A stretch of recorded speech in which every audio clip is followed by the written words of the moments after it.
السلام علیکم ناظرین، میں ہوں جمال یعقوب جعفری۔ ناظرین، آج ہم لوگ روضہ امام حسین علیہ السلام یعنی کہ کربلا عراق میں موجود ہیں ناظرین، اور یہ جو روضہ آپ دیکھ سکتے ہیں یہ انتہائی خوبصورت تعمیر ہوا ہے۔ تو اس کی ہسٹری کیا ہے، ہم لوگ شاید یہ ہسٹری نہیں جانتے، تو میں نے کہا کہ میں تھوڑی سی ہسٹری پہ نظر ڈالوں اور آپ لوگوں کو یہ بتانے کی کوشش کروں کہ اس روضے کی تعمیر کے پیچھے کتنی قربانیاں ہیں۔ ناظرین، شروع کرتے ہیں کہ جس وقت حضرت امام حسین علیہ السلام کربلا تشریف لائے تو انہوں نے یہ جتنی جگہ جس پہ یہ روضہ تعمیر ہوا ہے یہ ساری جگہ بنی اسد سے خریدی، اور بنی اسد والوں نے جس ٹائم مولا کی شہادت ہو گئی، حضرت امام حسین علیہ السلام کی شہادت کے بعد انہوں نے قبر بنائی، اور قبر کے اوپر ایک نشانی کے طور پہ ایک درخت لگایا، پھلدار درخت تھا، اور کہا جاتا ہے کہ اسی کے اوپر جو پہلا ٹینٹ لگایا وہ بھی بنی اسد قبیلے نے ہی لگایا، تاکہ یہ نشانی بن جائے کہ یہاں پہ امام حسین علیہ السلام کی قبر ہے۔ پھر ناظرین، لوگوں کا آنا جانا شروع ہوا اور زیارت کے لیے لوگ آتے رہے اسی پھلدار درخت کے پیچھے، یہی سوچ کر آتے رہے کہ امام حسین علیہ السلام کی یہاں پہ قبر ہے تو ہم لوگ کچھ حاصل کر لیں۔ ناظرین، پھر مختار ثقفی کا دور آیا، اور مختار ثقفی کے دور میں یہاں پہ مزار بنایا گیا، روضہ بنایا گیا چھوٹا، اور اس کے 2 دروازے بھی بنائے گئے، اور انہوں نے اس کے اوپر ایک سبز جھنڈا بھی لہرایا تاکہ یہ واضح ہو جائے کہ یہ امام حسین علیہ السلام کا روضہ ہے اور لوگوں کے لیے آنے جانے میں آسانی رہے۔ ناظرین، پھر اس کے بعد الصفا کا دور آیا، ایک خلیفہ رہے،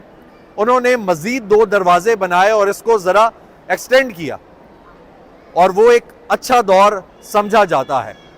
ناظرین، لیکن پھر اس کے بعد ایک عباسی خلیفہ منصور آیا، اور اس نے پھر یہ روضہ جو ہے وہ گرا دیا، اور وہ گرایا اور کہا کہ اس کے اوپر اب کسی قسم کی تعمیر نہیں ہوگی۔ لیکن ناظرین، پھر المہدی کا دور آیا، جو ایک خلیفہ تھے، انہوں نے پھر سے روضہ بنایا، اور اس روضے میں دروازے بھی بنائے، زائرین کا آنا جانا بھی شروع ہوا، اور یہ سلسلہ اسی طرح چلتا رہا۔ پھر ہمیں دیکھنے کو ملتا ہے کہ ہارون الرشید کا دور آیا، اور اس میں ظلم و ستم کی انتہا کر دی گئی، اور وہ ظلم و ستم کی انتہا اس طرح تھی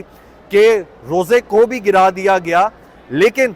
پھر بھی زائرین کا آنا جانا تو جاری تھا۔ تو انہوں نے یہ کیا کہ جو درخت لگا ہوا تھا پھلدار، جو نشانی تھی مولا کی، اس کو بھی کٹوا دیا گیا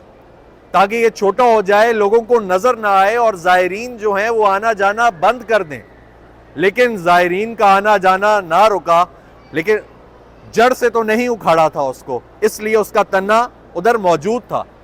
لیکن جب زائرین آتے جاتے رہے تو انہوں نے کہا کہ اس کو جڑ سے اکھاڑ دیا جائے تاکہ کسی کو پتہ ہی نہ چلے کہ یہاں پہ امام حسین علیہ السلام کی قبر ہے، اور قبر کو سیدھا کر دیا گیا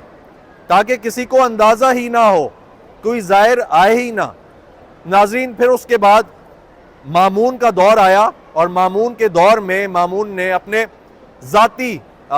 مفاد کے لیے، اپنے سیاسی مفاد کے لیے روضہ امام حسین علیہ السلام پھر سے تعمیر کروایا، اور ناظرین یہی سلسلہ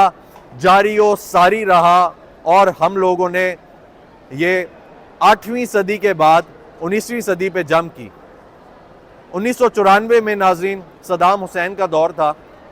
یہ سلسلہ تو جاری و ساری رہا، لیکن پھر اس کے بعد یہاں پہ ظلم ڈھایا گیا، لوگوں کا آنا جانا روک دیا گیا، اور مولا امام حسین علیہ السلام کے روضے پہ ایک بار پھر بمباری کی گئی، لوگوں کو شہید کیا گیا، اور یہ سلسلہ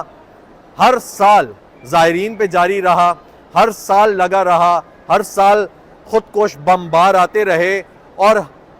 سینکڑوں کی تعداد میں زائرین کو شہید کرتے رہے۔ 2 دفعہ تو خواتین نے یہ کام کیا جو کہ برقعے میں آئیں، اور انہوں نے یہاں پہ بم بلاسٹ کیے، لیکن ناظرین زائرین کا سلسلہ پھر بھی جاری رہا۔ پھر اس کے بعد یہاں پہ یہ روضہ تعمیر ہوا۔ اب یہ دیکھنے کو ملتا ہے کہ اس سال 22 ملین زائرین